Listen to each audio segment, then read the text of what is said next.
നല്ല തിക്കായിട്ടുള്ള മിൽക്ക് ക്രീമിൽ പൊതിഞ്ഞു കിടക്കുന്ന ഒരു അടിപൊളി ഡെസേർട്ട് റെഡിയാക്കിയാലോ. ഒരു ബൗൾ എടുത്ത് അതിലേക്ക് അരിപ്പൊടി, മൈദ, പാൽപ്പൊടി, പഞ്ചസാര പൊടിച്ചത്, ഏലക്ക പൊടിച്ചത്, ഒരു നുള്ളു ഉപ്പ് ഇത്രയും ചേർത്ത് നന്നായി മിക്സ് ചെയ്ത് യോജിപ്പിച്ച് അതിലേക്ക് കുറച്ച് നെയ്യും ഒരു മുട്ട പൊട്ടിച്ചൊഴിച്ചതും ആവശ്യത്തിന് പാലും ചേർത്ത് ബാറ്റർ ഏകദേശം ഇതേ ഒരു കൺസിസ്റ്റൻസിയിൽ തയ്യാറാക്കി 20 മിനിറ്റ് മാറ്റി വയ്ക്കാം. ക്രീമിൻ്റെ മെയിൻ ബേസ് ആയിട്ടുള്ള സാഫ്രോൺ കുറച്ച് ചൂടുപാലൊഴിച്ച് മാറ്റി വയ്ക്കണം.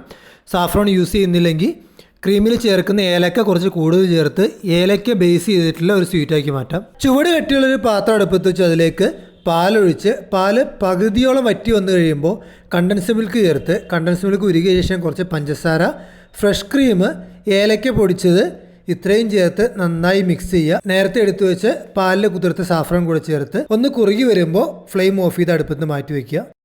ഫ്രൈ ആയിട്ടുള്ള പാൻ അടുപ്പത്ത് വെച്ച് എണ്ണ ചൂടാവുമ്പോൾ തയ്യാറാക്കി വെച്ച ബാറ്റർ ഇതേപോലെ ഓരോ തവിയെടുത്ത് ഒഴിച്ച് 2 സൈഡും ഇതേപോലെ ഗോൾഡൻ ബ്രൗൺ ആകുമ്പോൾ അടുപ്പത്ത് നിന്ന് കോരി വയ്ക്കാം. ഇത് ലെയർ ചെയ്യാനായിട്ട് ഒരു പാത്രത്തിലേക്ക് നേരത്തെ തയ്യാറാക്കി ഫ്രിഡ്ജിൽ വെച്ച് തണുപ്പിച്ചെടുത്ത ക്രീം ഒഴിച്ചു കൊടുക്കുക. അതിലേക്ക് ഫ്രൈ ചെയ്ത് വെച്ച ബോൾസ് ഓരോന്നായി ഇട്ട് കൊടുത്ത് അതിൻ്റെ കൂട്ടത്തിൽ കുറച്ച് ക്രഷ് ചെയ്ത പിസ്ത കൂടി ചേർത്ത് ഒന്നുകിൽ ഇങ്ങനെ തന്നെ അല്ലെങ്കിൽ തണുപ്പിച്ച് യൂസ് ചെയ്യാം. ഇതിൻ്റെ ഡീറ്റെയിൽ ആയിട്ടുള്ള വീഡിയോ യൂട്യൂബ് ചാനലിൽ ആഡ് ചെയ്തിട്ടുണ്ട്. എന്നാലും ഇതിൻ്റെ മെഷർമെൻറ്റ് എല്ലാം ഡിസ്ക്രിപ്ഷനിൽ ആഡ് ചെയ്തേക്കാം. ഇതുപോലത്തെ ഡിഫറെൻ്റ് ആയിട്ടുള്ള റെസിപ്പികൾ നിങ്ങൾക്ക് ഇഷ്ടമാണെങ്കിൽ ചാനൽ ഇപ്പോൾ തന്നെ ഫോളോ ചെയ്യുക.